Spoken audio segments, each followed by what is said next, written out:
Até onde vai o ódio de um ser humano, até a loucura? Hoje contaremos a história de um médico cirurgião que construiu a sua vida nos Estados Unidos e de uma hora para outra perdeu tudo, preso pela polícia de imigração ICE, foi humilhado e torturado. Física e psicologicamente, ele era um médico e eles o transformaram em um monstro. Na década de 1980, um jovem médico cirurgião chamado Ian Oliveira decidiu deixar o Brasil para viver o chamado sonho americano. Ele foi para os Estados Unidos, se estabeleceu no estado de Ohio e conseguiu uma vaga em um grande hospital. Foram 25 anos de trabalho duro, plantões exaustivos, noites sem dormir. Mas o esforço valeu a pena. Ian tinha uma vida confortável, estabilidade financeira e acreditava com convicção que tinha feito a escolha certa. Até que tudo mudou. Com o início das campanhas eleitorais americanas, dois nomes dominaram o país. De um lado, o republicano Donald Trump. Do outro, a democrata Kamala Harris, apoiada pelo então presidente Joe Biden. O discurso republicano era direto e agressivo. Trazer as indústrias de volta aos Estados Unidos, devolver empregos aos americanos e deportar imigrantes ilegais em massa.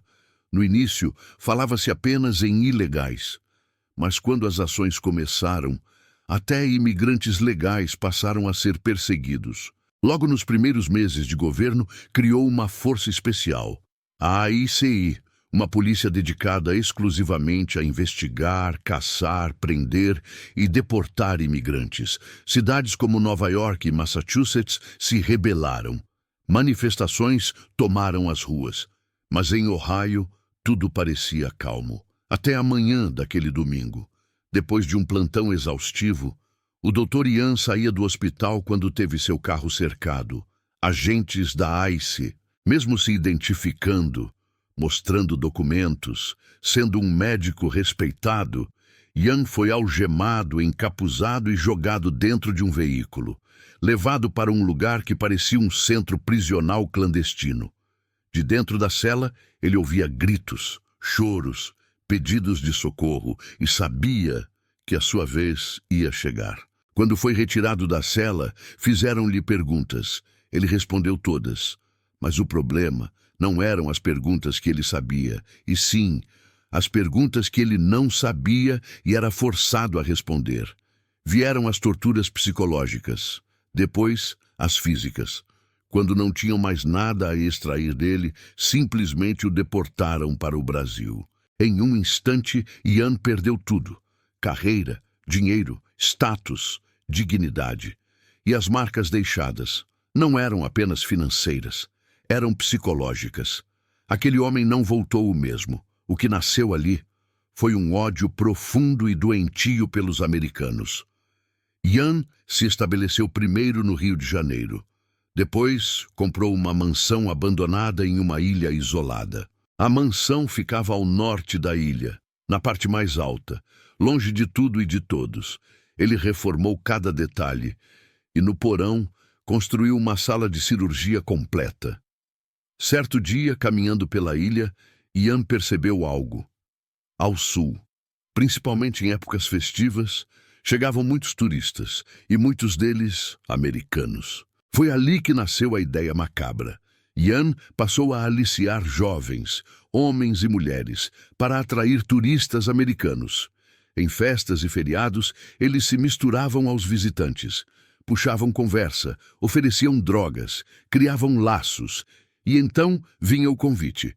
Um luau exclusivo, no lado norte da ilha, um lugar paradisíaco. Quando os turistas chegavam, eram recebidos com tendas coloridas, DJ, comida, bebida e muita droga. Pela manhã, entorpecidos pelo álcool e substâncias, eram levados para a parte alta da ilha, para a mansão. Lá, eram presos. No dia seguinte, um a um, eram retirados por seguranças. E então, o ritual começava, sem anestesia. Ian surgia vestido de branco, máscara, luvas, avental, e retirava os órgãos, um por um. O que servia era vendido no mercado negro. O resto, enterrado nos fundos da mansão. Por anos, ele se vingou em silêncio. Até aquele verão. Desaparecimentos antigos voltaram a ser investigados. A Polícia Federal entrou no caso e depois a Interpol. O padrão levava sempre ao mesmo lugar, a ilha. 2 agentes foram infiltrados, John Harris e Melina Scott. Eles chegaram como turistas, beberam, dançaram, sorriram. Na segunda noite, conheceram Jéssica e Paulo. O convite veio. O luau, o paraíso, a armadilha. Antes de ir, avisaram a Polícia Federal e a Interpol. Quando amanhecia, homens carecas e armados começaram a cercar a festa. Era o sinal. 15 americanos foram rendidos. Mas algo deu errado. Helicópteros surgiram no céu. Agentes desceram por cordas. O confronto foi imediato. 3 seguranças morreram. Os demais se renderam. Ian foi preso dentro da mansão, sem reagir, sem dizer uma palavra. As investigações revelaram tudo. Vingança, lucro e uma mente destruída pelo passado. Ian Oliveira foi enviado para um manicômio judiciário, diagnosticado com psicopatia sádica. Ele não apenas matava, ele sentia prazer no sofrimento. Se você chegou até aqui, deixe seu like. Se inscreva no Oliveira History e ative o sino. Aqui, nós contamos histórias reais e ficcionais que mostram até onde a mente humana pode chegar. E me diga nos comentários, vingança ou loucura?